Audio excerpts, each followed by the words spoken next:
What is going on, everybody? My name is Bearridge and welcome back to the channel. Today we're going to be doing another formation review, this time looking at MANWAYNE'S 3-1-4-2 formation, which with a little bit of tweaking turns one of the worst formations in the game into one of the best, and it replicates Cruyff's 3-4-3 diamond, which can be seen on the screen right now. Now, I'm good friends with Wayne. I've talked with him about this formation a lot, his thinking behind it, what he's trying to replicate, what he's trying to create, and how it works. So I have a real insight into the formation and what he was trying to achieve here. And I must say, he has done a fantastic job in creating this. And I'm going to show you why, and also show you why it is so fantastic at beating the meta on this game. Just before we get in, I asked Wayne, what would he like me to promote, and he told me he would like me to link the ZMT trading Discord in the description, so it will be the top link. This is where I met Wayne, this is where we did most of our discussing. It's a fantastic Discord run by two excellent guys in Tor and Joy. They are brilliant at teaching you how to trade. They don't just tell you what to buy, they actually help you learn for yourselves. Very reasonably priced, and it's a lovely community over there. Lots more other than trading, helping each other build squads, showing off packs, and they also do monthly giveaways, which are also fantastic. Haven't won one yet, but you know, you got to be in the race to win it. So yeah, that'll be the top link in the description. Now, when Cruyff came up with this 3-4-3 diamond, this was the era of the 4-4-2 or the 3-5-2, and so a lot of the players were very shocked with this formation when he came in and told them that this is what they were going to be playing. Cruyff played the majority of his career in the 4-3-3, but what he wanted to do was add a diamond into midfield. Now, the conventional way of doing this would be to play a 4-1-2-1-2 narrow, and that's exactly what people do in FIFA as well. If you want to play this tiki-taka passing that's direct, then that is the way to go. But the big problem with that formation is that it doesn't have a lot of width. You could play the 4-1-2-1-2 with the left mid and the right mid, but Cruyff believed that pushing out those centre mids into those positions breaks down the diamond in the middle. Now, because the majority of teams only played with two attackers up top, he believed that 4-back was wasted, as there's a 6v8 in midfield. And again, this can be seen in FIFA. Most people play the 4-4-2 or the 4-2-3-1, and they're playing drop back as well, which means they are pressing your back line. So in order to counter this, he takes one player out of the back line to create the diamond in midfield, whilst keeping the players wide. The benefit of this is it creates two natural diamonds. Doesn't quite work in FIFA. In FIFA, the back line is flat, but you can see that this can be done. If I show you a clip in game, I've drawn the lines, and you can see that it has this perfect shape, which is amazing for attacking. So what I'm going to do now is we're going to get into the custom tactics and the player instructions. I'm going to show you how it is achieved. So how do you create Cruyff's 3-4-3 diamond in game? In order to do this, for the defensive style, you need to change it to press after possession loss, keep the width on 5, and you want to up the depth to 7. The reason for these changes, we'll have 7 players near the opponent's penalty box, and it's a very congested midfield. We'll have those 7 players actively press aggressively for 7 seconds, and then they will resume their shape and start to move back.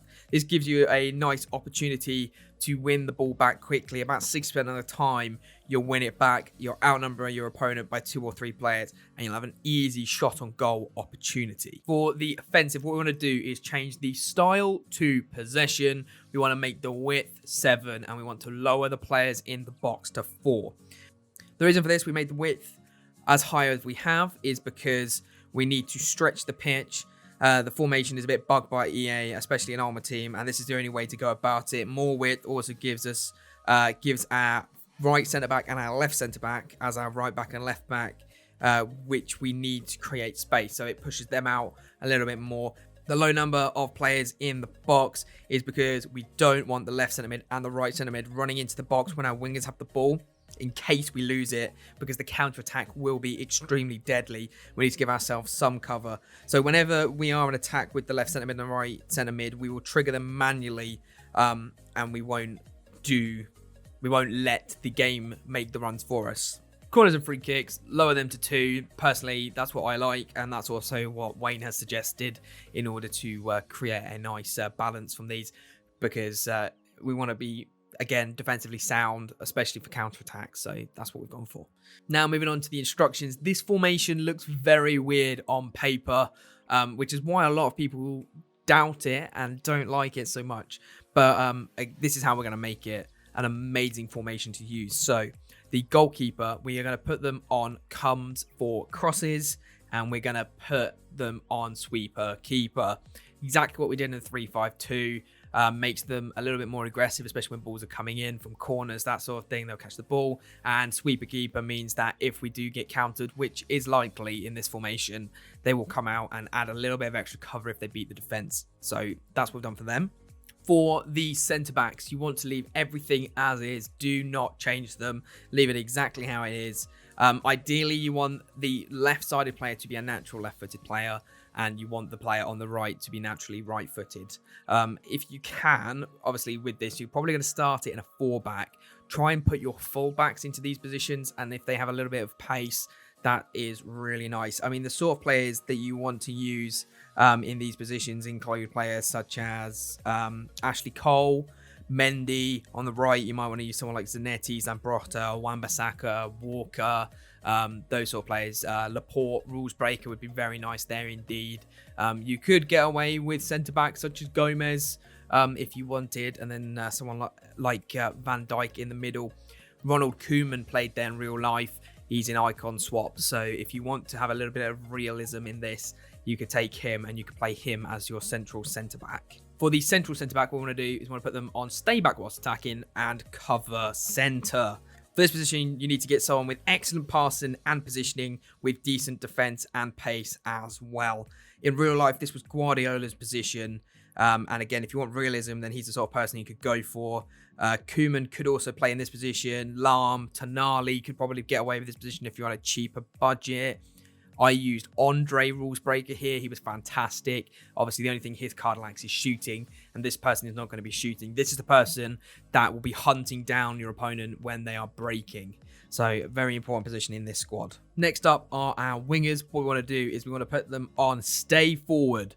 We want them to be on stay wide, and we want them on get in behind. The reason for this is we want to stretch the pitch as much as possible alongside the width that we've added. This also helps them to be absolutely free and unmarked when we rotate the ball from one flank to the other. They are also the majority of your goal scorers. They're not wing backs, they are wingers. That's why we want them on stay forward. They will come back on their own and defend, so there's no issue there, but we want them out wide, especially when we're on the ball. One major note is that you want a left-footed player on the left side and you want a right-footed player on the right side. This helps to take advantage of those diagonal shots, which will see them run into the box, and then when the ball is received to them, we want to go across goal. That is obviously the best way to score this year. The only way it can really be stopped is if your opponent moves their goalkeeper early and you don't see it. Ideal players for the left side include people such as John Barnes, Overmars, Kostic, Gossens, Salah, Alessandrini. They are all fantastic players on that side. On the right-hand side, you want to use someone like Ocampos, Figo, Hakimi would be very nice. Sadio Mane, Neymar, Mbappe, they would all play that position very nicely as well. Now, this position is actually our centre-mid instruction. They're actually higher up than the wingers. We don't want to change anything. They position themselves rather nicely in game, so we're happy with that. They do, though, need to be high work rates. That is one thing that you need to pick on your player. Same as with the wingers as well. You want the right centre mid to be right-footed and the left centre mid to be left-footed. This definitely helps with, again, going across goal. If you can't do that with the foot, then they have to be 5-star weak foot. It is essential that they have that on them. You want to look for players such as Kevin De Bruyne, Aouar, Bruno Fernandes, Firmino, Mateus, Koch, Seedorf, Saul, Lo Celso. I use Wijnaldum. I think he's probably the perfect right-sided centre mid. On the left, I actually used Mendy. He was also very good in there. He's a player that can definitely play much further up the pitch than left back.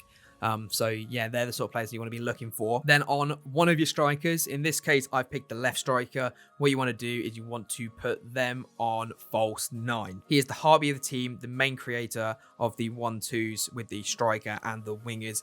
He needs to be a Messi sort of player, a Neymar, Salah, Stoichkov, Dybala. I used Memphis Depay, started off with his inform and then moved up to his player moments. He was fantastic in that role as well. His passing is amazing and the 5-star skill moves is very handy indeed. And then for the other striker, what you want to do is you want to put them on get in behind and stay forward. This allows you to always have an option to release him through on goal through the middle as soon as we get the ball to the false 9 player. He will also naturally move more centrally once the false 9 striker drops back into the middle. But we also want to allow him to move out to the left or right if need be. So we don't want to be touching that.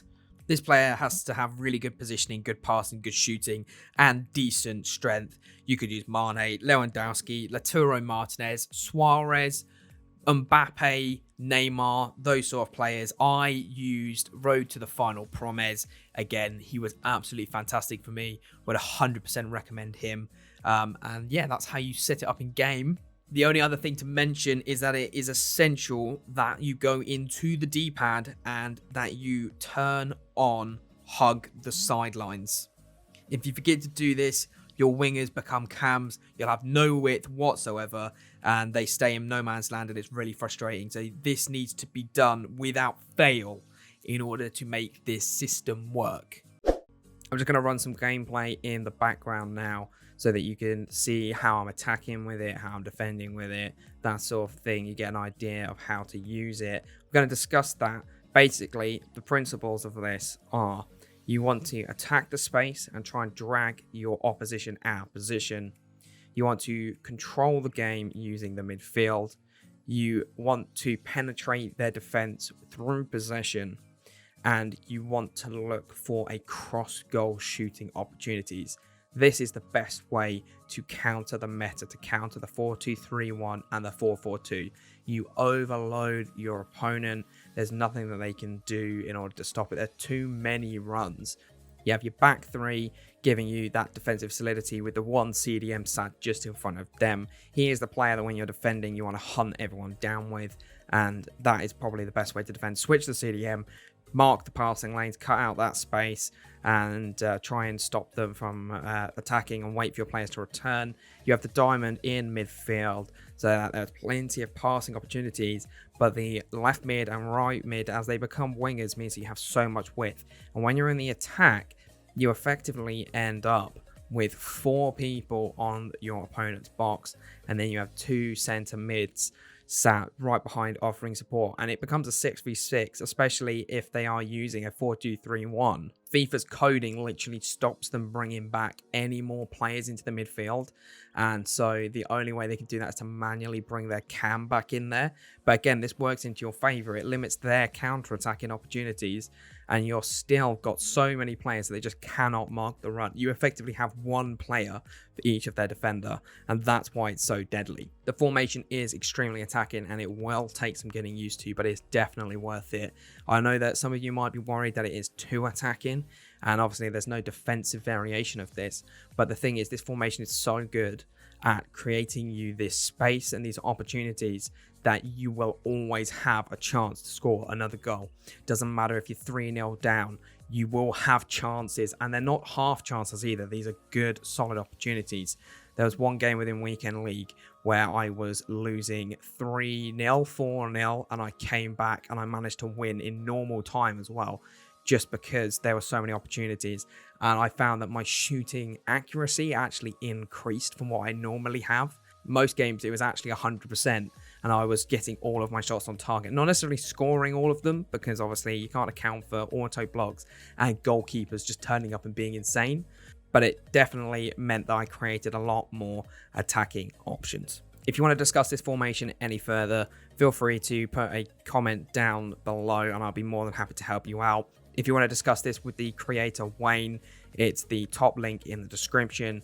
If you enjoyed, leave it a like, And if you want to see more videos like this, then let me know, and subscribe would be fantastic. But this is where I'm going to end this video. Thank you very much for watching. My name's Bearridge, and I'll catch you all next time.